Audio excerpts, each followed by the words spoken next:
One of the most important aspects of this synod which just ended is the fact that Pope Francis, in his boundless generosity, opened the door of the Synod of Bishops to all non-bishops in the church. There were priests, there were religious brothers, religious women, laymen, laywomen, youth, as full participants, not as observers. And when they participated as observers, participated as full members, each of them, at the end of this synod, had the right to vote. And therefore, for the very first time in the history of the synod in the Catholic Church, the one vote of the youth who was present was as powerful as the one vote of the Cardinal Secretary of State of the Vatican. And this is how it ended. We worked on all those pages and we voted those documents, those articles for the Universal Church. The Church has reflected on various themes down through the centuries.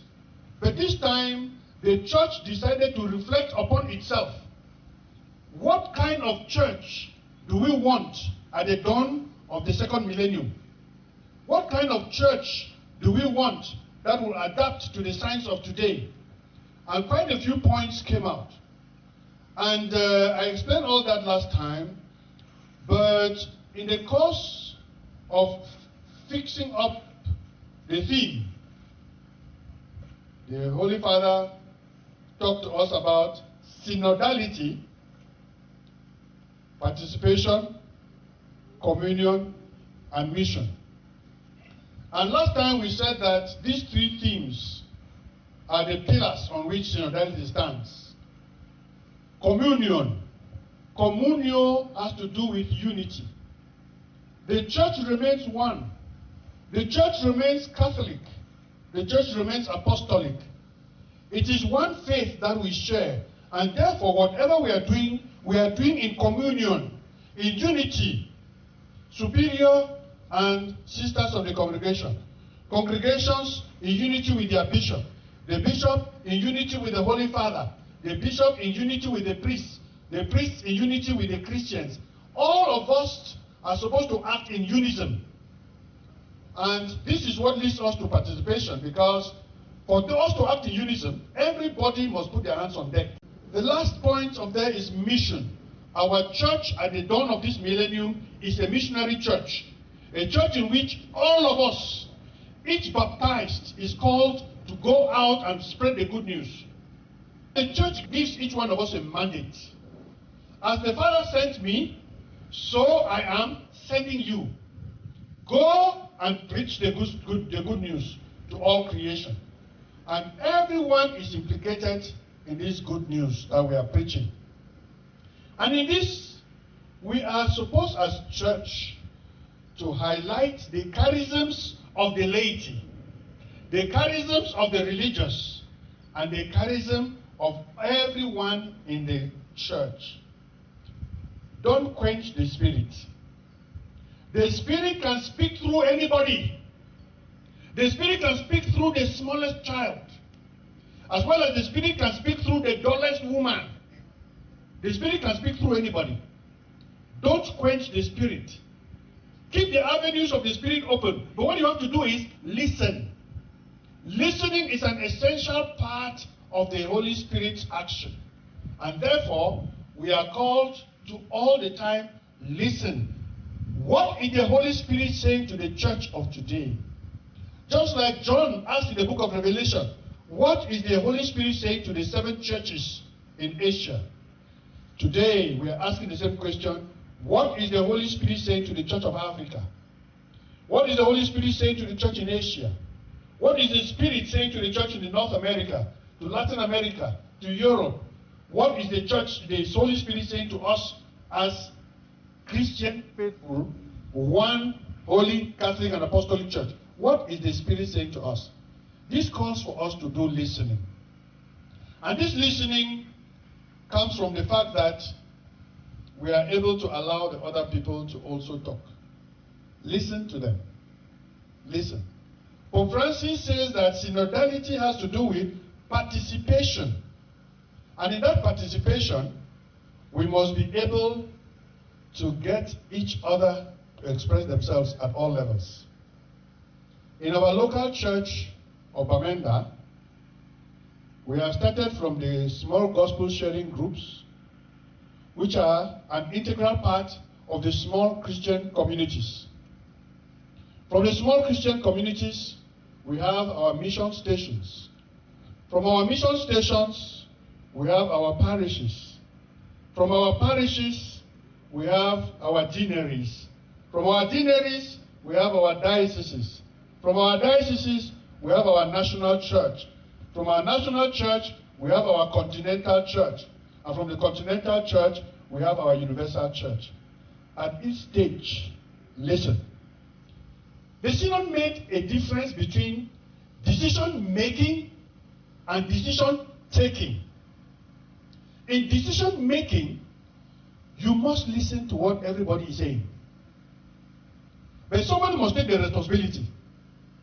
And the one who takes that responsibility makes the decision, having listened to the others in the process of decision-making. And therefore, this is a very valuable point for each one of us.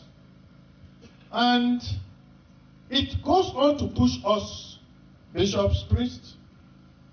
When we get our councils, we listen to those councils and we put the same agenda before them to hear their own perspectives.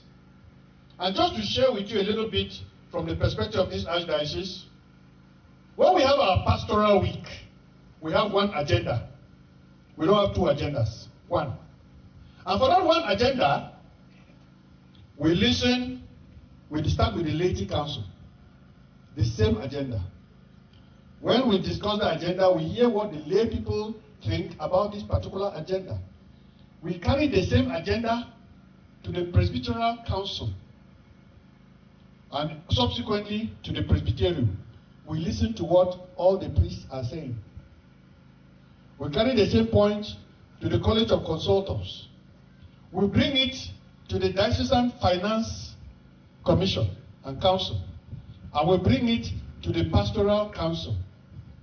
And the last day, we call the religious. We put the same agenda in front of them. We hear your own point of view. When we have heard you, the bishop can withdraw and he can take a decision. But this process of listening to everybody is the process of decision making. And you cannot think that because you are superior, you know everything. Sometimes God chooses the dull to shape the strong. And so the most possibility is that if you are chosen as a leader, you are dull. So it helps you now to be able to listen to those who are wise before you take a decision. You cannot take the decision because you are holding a position. No one of us wrote a concours to be what we are. We were chosen and given a responsibility. And we owe the people that responsibility which they gave to us. And therefore, this listening process is very, very important for all of us. One of the things that came out very strongly in the Synod is the notion of the church as family of God. That one we fought in Africa. Because after the first document of the Synod came out, the Synod was that the church was defined as a tent. And synodality was expanding the tent. We from Africa said no. We come from a suffering continent. We see tents only when there are crises and refugees are running. So if you say that the church is a tent, you mean that the church is a place for refugees who are running from war. Why do you want to expand the tent? You are expanding the tent so that more refugees should enter. We argue that for us, based from Ecclesia in Africa, the church is family. And therefore, we settled on the church as family of God. Part of synodality is transparency. You must be transparent in governance. Because if you are not transparent in governance, you create room to foment dissension and anger among your community. Put everything on the table. Nobody owns anything, sisters and brothers. This church is not my church. I'm the head of the church now. Tomorrow I'm not. You are the superior now. Tomorrow you are not. Transparency in governance has to do with don't have favorites. And then it spoils the spirit of synodality. And financially, it means that put everything on the table. Discuss everything. It is of capital importance. Being accountable. And when we are accountable, the church also, the Synod also advises everyone to move from dependence to independence. Synodality, to round up, has come to stay. Synodality is not like one of those synods that we have, the synod on so and so. We do the instrumentum laboris, we study, and then we do the final conclusion, the post-synodal apostolic exhortation, and we put on the shelf. This one, the church has changed. The way we are as church has changed.